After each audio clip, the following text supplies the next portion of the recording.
Good morning. Thank you for joining me for another 5 good minutes with the Word.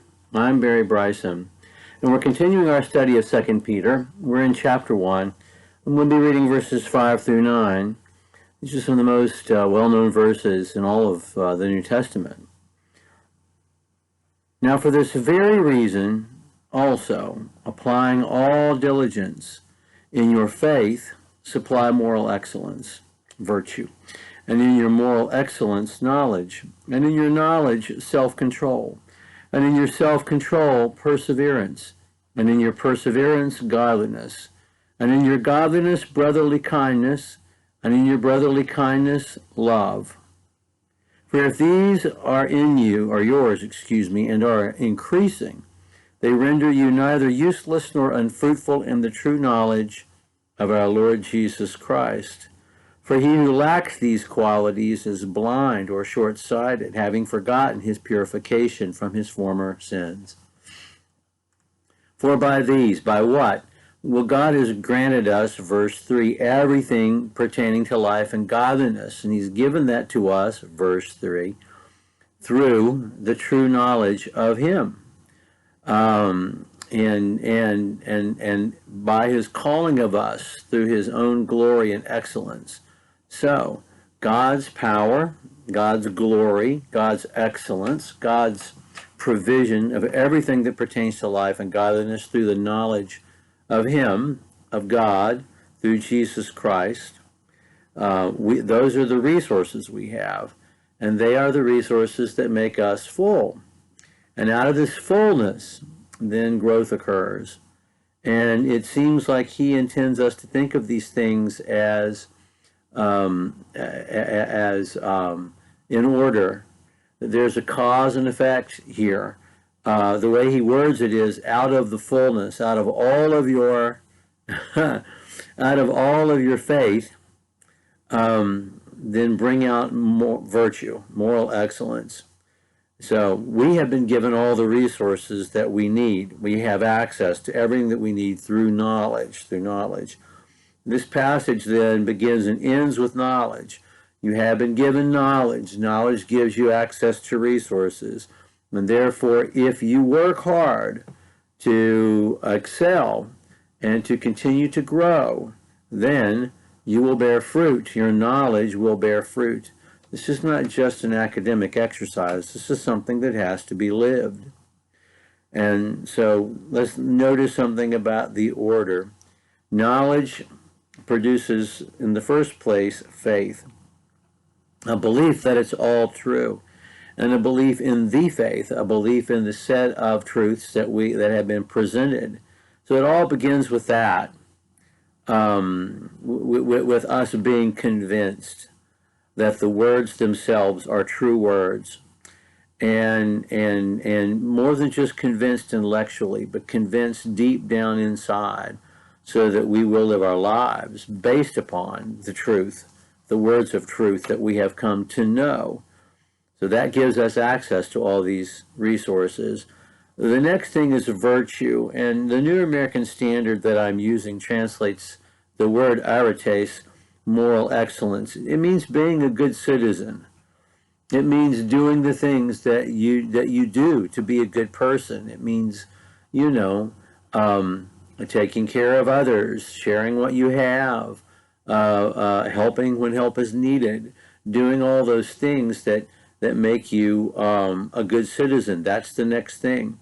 More virtue, moral excellence. I like the word virtue better. And in your virtue, knowledge. And so knowledge begins, knowledge ends, and knowledge continues the entire process. So as we believe the words and as we live the words, we know them even better. And so the being convinced and the starting to live, to actually do the work, the sweat equity of it, gives us greater understanding. And then that knowledge will provide for us self-control. And out of our self-control, perseverance, carrying the load for the entire journey. And it's the description of a pack animal, bearing the load, the donkey, with the with the pack saddle on, carrying all the supplies all the way to the end of the journey. If we don't have faith, if we haven't worked at being a good citizen, if we haven't enriched our knowledge through that faith and work, then we're not going to have self-control. And it's only until we have self-control that we can truly have patience, temperance, and bear up under the burden, whatever that burden is. And out of that perseverance, godliness.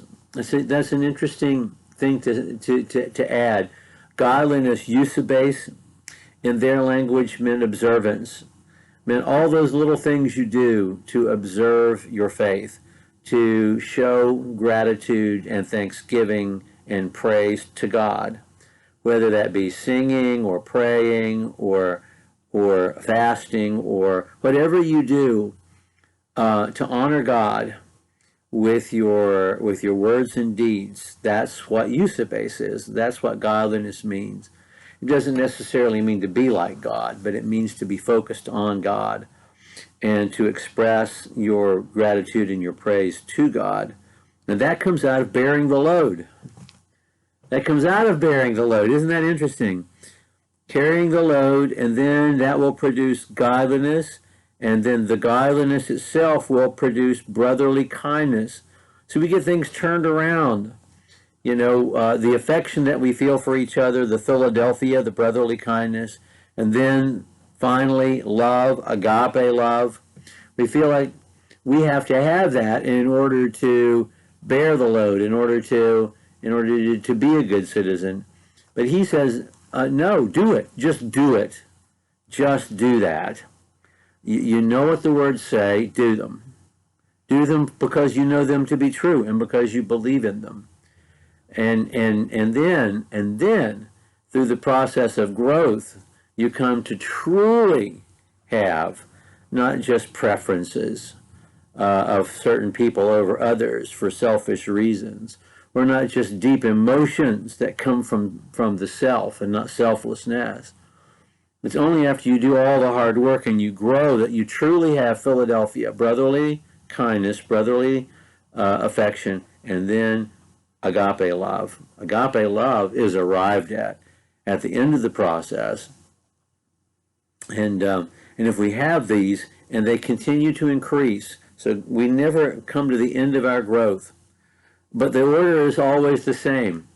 The more deeply we are convinced, the harder that we work at being good citizens, the more we know. The more we know, the more we can control ourselves. The more we can control ourselves, the greater weight we can bear. The greater weight we can bear, the more connected we're going to be with God. The more connected we're going to be with God, the more connected we are with each other, and we can then live lives of agape love. And it just continues to build throughout our lives. That's the process. And he's telling us if we don't have this, then we're blind, we're short-sighted, we've forgotten what we've been given at the very beginning.